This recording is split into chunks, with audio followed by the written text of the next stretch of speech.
Bum bum bum bum bum bum bum bum bum bum bum bum. The Peter Dislike Show. Bum bum bum bum bum bum bum. All right, please continue to pray for my art career. I finally have some things figured out for at long last for the Grand Hotel in Taiwan. I was having difficulty figuring out the tiling and also just the general size of the build. Earlier I had tried to use those arches. They didn't work very well. And the only unfortunate thing is that Lego Ideas, they top you out at 5,000 pieces. I'm already at that, and I still don't have the front door area, so I'll probably need to downsize a little bit.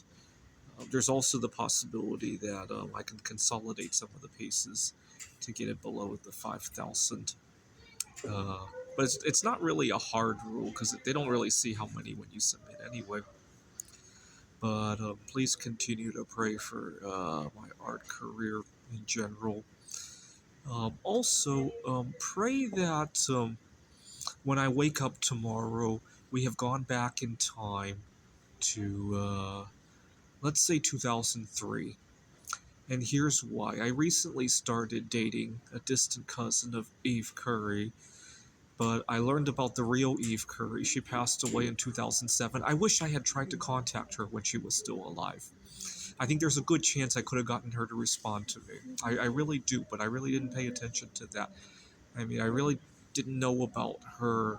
I knew about Mary Curry, but I didn't realize one of her daughters was still alive when I was studying about her. I really didn't. And I wish I had contacted her back then. Um, Back in the 2000s, I had just started eating healthier. When I was a kid, I used to have a really bad soda addiction. I was a sodaholic. I quit it overnight, in large part because there was a girl that I wanted, a distant cousin of the Currys. Well, actually, no, it wasn't a distant cousin of the Currys. It was a Kelly Clarkson kind of girl that I wanted to make a move on in the classroom. I ended up meeting a distant cousin of the Currys as a result of all the weight that I lost that semester. Uh, but I never contacted Eve Curry. It's ever since I learned how recently she passed. It's been a big regret of mine. I really do think I could have gotten a good chance that she would have responded to me. Now I quit drinking soda in 2003, and I was really smug about it at the beginning because it was so easy for me.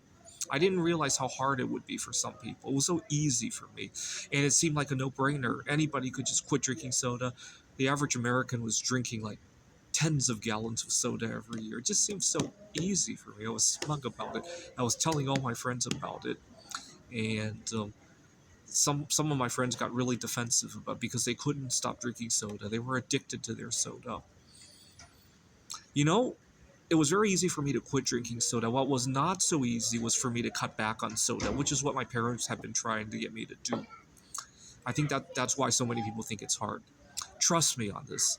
It's a lot easier to quit drinking soda than it is to cut back. Don't even think, in fact, if you try cutting back, it might discourage you from ever trying to quit drinking soda because you'll think most people intuitively would think it's harder to quit drinking soda.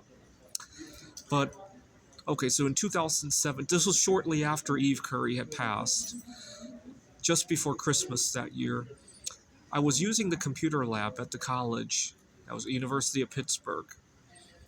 And we had print quotas. Everybody got 500 or so pages of print quota every semester. But I accidentally sat down at a computer that one of my classmates was already logged into, and I went to print a few things. And when I printed out, when you print stuff out at the computer, they print a cover page with your username, and then your printout comes out. And the cover page said JIF4. I was like, gee, why is it using somebody else's name? And oh no, I sat down at somebody else's computer.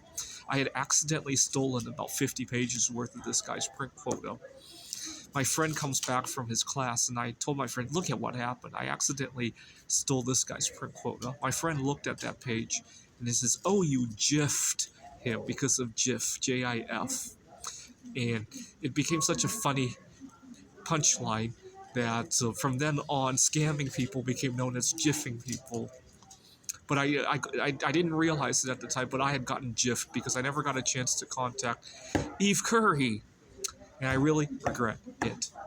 And so it's been well nowadays. So, when I go out in public, like here at the library, um, I treat the world like it's an 8 billion person speed dating event, and I always make sure to introduce myself and network as much as possible, because you never know when somebody's going to check out of the speed dating event. Obviously, people join every day too. You don't know when they're going to check out of the game, so it's best to try to make the approach. This is the Peter Dislike Show. Bum bum bum bum bum bum bum bum bum bum bum bum. The Peter Dislike Show. Bum bum bum bum bum bum bum.